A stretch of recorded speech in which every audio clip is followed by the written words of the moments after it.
Hey, this is Mark. We're going to do reading from the Embracing Lilith myth, part 12. Chapter 11. Cain had sexual relations with his wife, and she became pregnant and gave birth to Enoch. Then Cain founded a city which he named Enoch, after his son. Genesis 4:17. I finally came to a settlement where I felt Samuel's energy signature. I landed and took human form a little distance from a small dwelling. Standing at the door was Cain. Before I could walk to him in greeting, the air shimmered and Samiel appeared before me. I was surprised he could catch me off guard, but I didn't let him see it in my face. I purposely filled my mind with rage toward him so he wouldn't read all my secrets. So you've come to find me. Have you finally realized I was right and come to renew our bonds? I sneered at him. Cut the crap, Samiel. We both know you can read my mind and know I've come for no such thing. Cain walked forward, standing behind his father. My father Samiel told me you would come and try to separate us with your lies. How dare you show your face after destroying my parents? Cain, my son, let me handle this. Go inside now. Cain stepped back, but did not go into the house. He stood in the shadows watching. I thought you would come sooner, Samiel said in a soft voice. I would have, but I was cleaning up your mess. Adam and Eve are fine, by the way. I helped them to reconcile, and they have a new son they have named Seth. Samiel looked at me with the first hint of emotion I'd ever seen on his face. He seemed truly dismayed that I would help Adam and Eve, let alone assist in their reconciliation. Cain moves forward slightly into the sunlight. Confusion crossed his face. Samiel hissed, Well, I guess I'll have to deal with them again. I could see the confusion on Cain's face turn to shock and anger. I looked over Samiel's shoulder to Cain and said, Did your father, the king of lies, tell you how he stirred the anger in you toward your brother? Did he tell you how he warped your mind and pushed you to the murder of your brother whom you actually loved?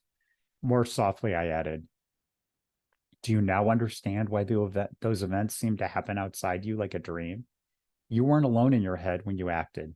Samiel was there pushing you so he could harm your parents and Yahweh Elohim in my name. Cain stepped forward even further, tears streamed down his face. Father, what did you do? Samiel half turned to Cain and stated, Anything you did was because you wanted to do it. I just helped you have the balls to do what you wished in your heart. Both of you are so weak, you need me to force you to fulfill your desires. No, Samiel, neither of us truly wanted what you caused. You used our fear and anger against us and did what you wanted. Cain, in grief, quietly said, Samiel, leave me alone. For the first time since I had separated Samiel from myself, I heard him scream, You will not cast me aside. You will do what I say. I am your father, and I will make you in my image.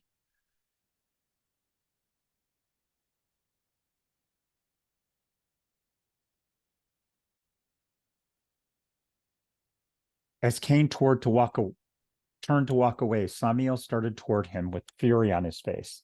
I reacted completely out of instinct and threw my hands out before me, wishing with all my might to stop Samiel from hurting Cain anymore. As I screamed, Stop! A force of darkness like anti-light manifested in front of me between my hands. It started as a ball like a miniature black sun, but then tendrils shot out, weaving back and forth. The first tendril to reach Samiel grabbed his right arm. When he tried to wrench away, it only got tighter. Samiel smirked and turned to spirit form, but the tendril would still not let go. Other tendrils snaked out, grabbing his other arm and both legs. He was lifted into the air, and the dark energy began to creep over his entire body. Begone, I cried. The dark manifestation along with Samiel began to turn to smoke. As the inky swirls of air dissipated, I could hear Samiel screaming. Cain came forward and stared in awe at me. Where did he go? I'm not positive, but I believe I cast him into a lower realm of darkness and fire. I haven't destroyed him, and he will be back, but it will take him some time to generate enough energy to free himself from his prison.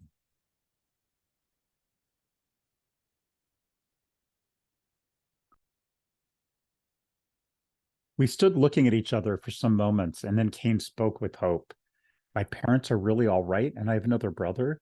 Yes, Cain. When I left, they still mourned you and Abel, but they were together and rebuilding their life. Tears again streamed down his face, but this time from joy. I stayed with Cain for several years, and we traveled the earth seeking out magic and mysteries to learn. We were not lovers, but more like a guardian and her son. We walked the world gaining as much knowledge as we could. I knew Cain would not die because of the mark Yahweh had put on him, but it seemed he needed as much ammunition as possible to guard himself from his father for the rest of his days. We eventually settled in what you would now call the Middle East. Cain had never found another mate because he had frightened people. The mark was not visible to the human eyes, but their souls could still sense something about him, which warned them away. After we had begun building a city intended to be a great center of learning and sorcery, many people came to settle with us. All were magicians, sorcerers, witches, and even some beings which were not quite human. It came to pass that a beautiful sorceress settled in our new city, and she became enamored with Cain.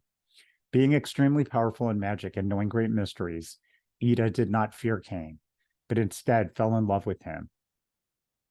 Cain pretended not to notice at first, suspecting it would be a passing infatuation.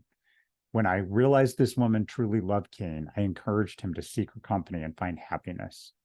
When I left Cain and Ida, they had birthed their first child. They named him and the city we'd built Enoch, which means dedicated. I knew it was time to leave because Cain and Ida were happy and building a life for themselves. I needed to go forth to my destiny. I didn't know what lay in store for me, but I knew I had a larger purpose. I had continued to dream of Elohim hovering over me at my creation. She kept saying the same words.